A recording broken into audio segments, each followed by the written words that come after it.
Well, one of the things I'm excited about is jumping into throughout this, actually getting to play some music and having us all listen to it and reflect on it and getting your thoughts.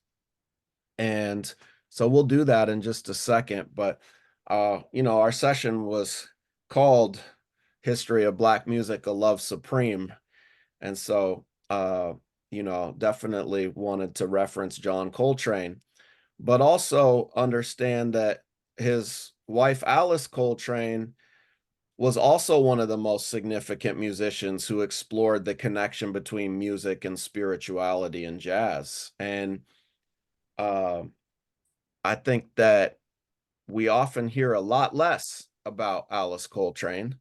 And so I think it'd be great for us to take a minute and listen to some of her music. So we have a clip from her harp solo at the Jazz Jamboree in 1987.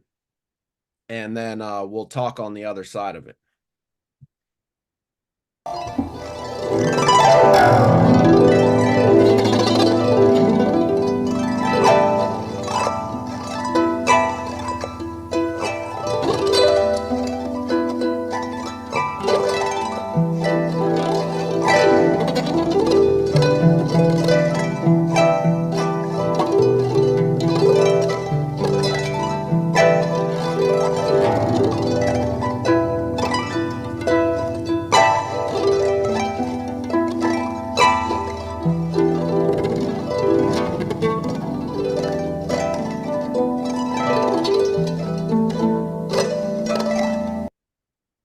Hmm. Ooh, that's hard to stop.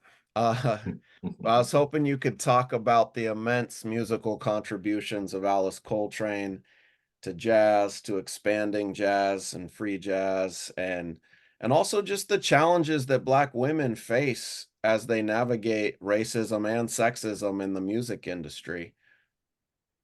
Well, let's start first with the latter question because it should be made clear that Black women have been primary drivers of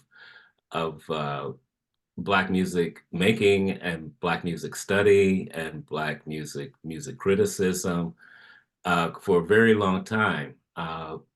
I have traced some of this history, from the 19th century, where if we just start with the period right after emancipation, you had the Higher Sisters who were from California, who created and helped to create the first Black musical that ever happened in the United States in the 1870s in Boston. It was called Out of Bondage. It was a meditation on the slave era, from this slave era to freedom.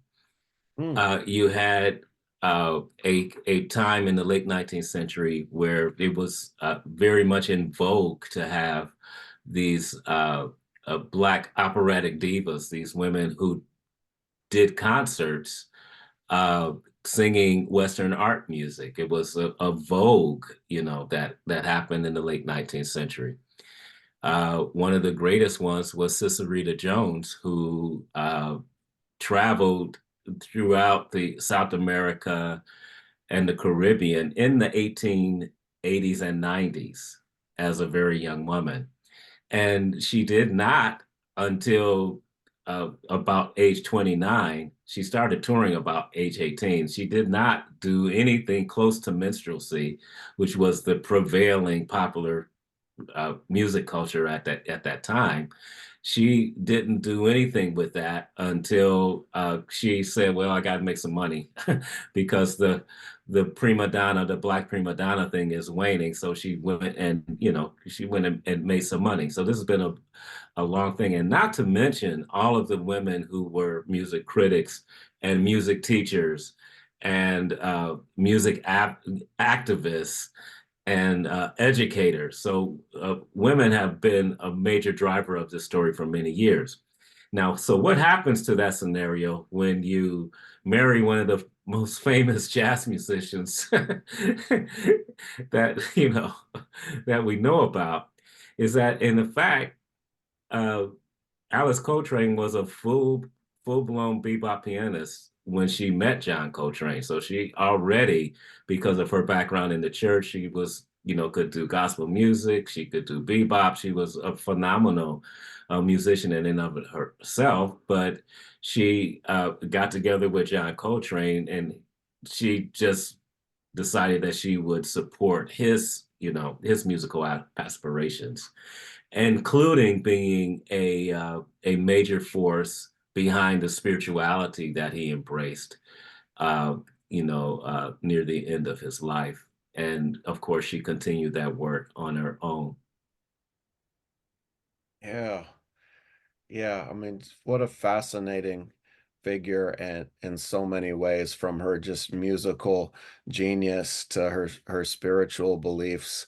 I can imagine some incredible lessons developed around John Coltrane and Alice Coltrane from some of the educators with us in this room today. So I hope we see some of those developed because there's so much good music to share with students on that.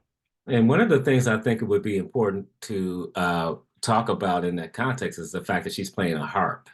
Hmm. Okay. And you could start with your students thinking about uh, why or how does the harp fit into the history of jazz? Not a lot of harp players in the histories of jazz. So the question becomes, what does it mean to play as a kind of outsider? What does it mean to have an individualized voice that you're trying to fit into a tradition that may not be open to your presence, either as a woman, and then you're a woman bringing a harp into the sound too? Okay, so this is could be a really marvelous lesson about resistance, about how to be an individual, and how to find one's voice in a tradition that may not be used to your voice. So I can see a lot of great lessons coming out of that. I love all those ideas. Thank you. I think you sparked some new lessons. So thank you for that.